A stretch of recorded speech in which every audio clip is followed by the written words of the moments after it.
So this video will serve to kind of help us identify if, when applied correctly, is energy going to go horizontally to the catcher? And are we in a position that if we sequence and the body works correctly, that we know where that energy is more than likely going to be taken? Okay? So as we work through this video, the biggest thing we want to understand is that the biggest thing what happens with athletes when they start to move forward and create their load, they don't do it evenly. And what I mean by that is we're going to draw a line at the height of Amanda's hips. And what you're going to notice is that when energy is directed completely horizontally and an athlete gets the most out of their legs and their hips, they don't change hip height. Flight time and stride length are determined by the amount of force they apply into the ground, and if the angles and direction of that force creates a reaction in the opposite direction. And so if ground contact force, the amount of force we contact the ground with, is directly related and equal to ground reaction forces, we have to understand that it's very important that the angles that we're in when we apply the most tension into the ground is going to be where we move to and how we move. So as we work through this motion, one of the things you'll notice is that as Amanda's lower half comes through, our hips, our pelvis is a ball and socket joint with the femur. So it's like a bowl of water that you can rotate forward and backwards. What's going to happen and what we need to understand is the hip goes from posterior tilt, so rotated back, to rotated forward as she's moving through. What this means for her lower body is that you'll notice that her shins travel together. So we have this motion here, this motion here. As we continue to put more and more weight on the front part of our foot, that transverse arch, look how deep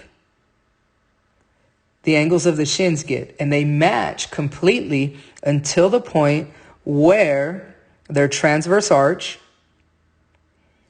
is having all of the weight of their body. And that's important because what a lot of athletes will do is they'll match here, but as soon as they start to put pressure on this front foot, either by turning it or doing all those things, the kids that pre-turn their foot or lift it up, they keep their back heel down. And if the back heel stays down and it doesn't move at the same time as the front shin, then you're not going to create deep shin angles. That what we'll understand is if the shin angles point in that direction, then if they unhinge, they're going to provide the most amount of force in this direction. Ground contact force equals ground reaction force. Now, as we continue to move forward, if we don't get to those places, you have to look at your athlete and coach them through that. We want to get to this position where at the transverse arch, shin angles are parallel so that when we drive out of them, they create energy in the same manner and same direction. Now, as we work through this, the other thing that's going to be important is the hinge that we have in our hips. The hinge that we have, we want to create a triangle here that's as equilateral as possible.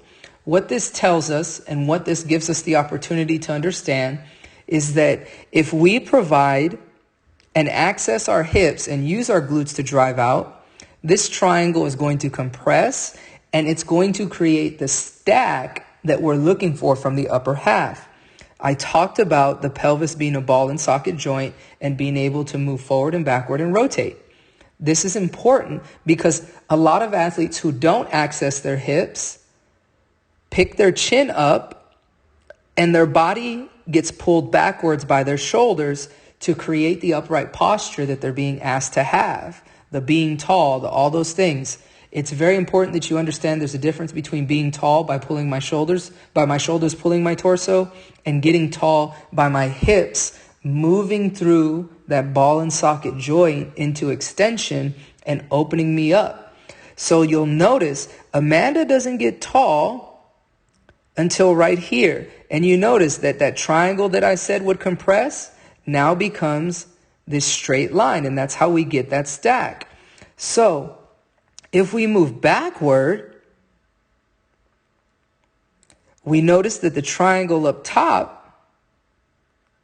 how do I know that I'm going to provide stack? Look at the triangle below. So that means if I unhinge correctly, I should get this angle coming through. And we see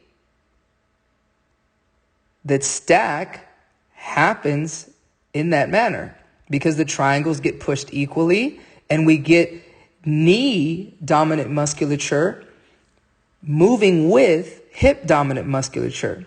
If we don't have those positions to begin with, you're going to have an athlete that gets vertical energy more than she does horizontal. You're going to have an athlete who doesn't create stride in the manner that their hip drives their knee and foot out. There's a lot of athletes that because they don't get into they don't move and time their lone bowman equally, they throw their leg, and so it's like a rope tied to a rock. If I throw the rock, the rope is going to follow wherever the rock goes. And so what happens is your hip isn't actually contracting and engaging when you're trying to drive. It's being pulled by your foot and your knee. And because that happens, you don't get to access this back hip the way Amanda does. Because you'll notice she's already left the ground in her transverse arch, and she's still got extension left in her knee. Her knee isn't completely straight. Like you'll see some athletes who do this, and because they throw the leg, that's happening there. We don't want that position. And if we take pictures of just that position, we can lead a kid to throwing the foot more in that manner. And as we go back, let's look at my first topic. Wherever the hips are, rotation, rotation. Look at how level that is. And that creates a lot of great things when we come to landing. Because now, because we created a lot of energy with our hips in the first place, the ball has opened up her torso backwards while she's still getting hip engagement forwards. And once that front foot lands, when you see that front knee kind of lunge, that's going to signal that left hip to extend, causing this right hip to close even harder and faster. Those things won't happen and your hips won't open and close naturally if you don't provide the energy to create that motion.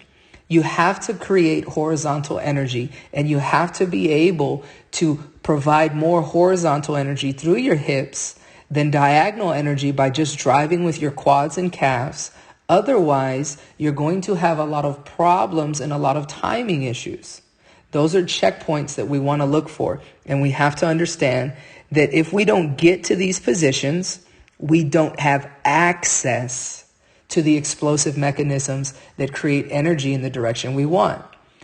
Being fast and being explosive needs to be understood as putting my body in the positions to unleash energy in the direction I want. Position is first. That gives me access and ability to be explosive.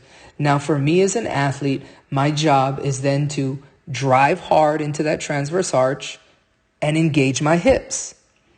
If I'm in good position and I engage my foot, knee, and hip, I'm going to create the most amount of energy horizontally. And we need to understand that position and angles dictate where that energy goes. Because we can use the foot, knee, and the hip really well, but if we don't get in positions that create the opportunity to have a finishing horizontal energy, then we can go all these other directions.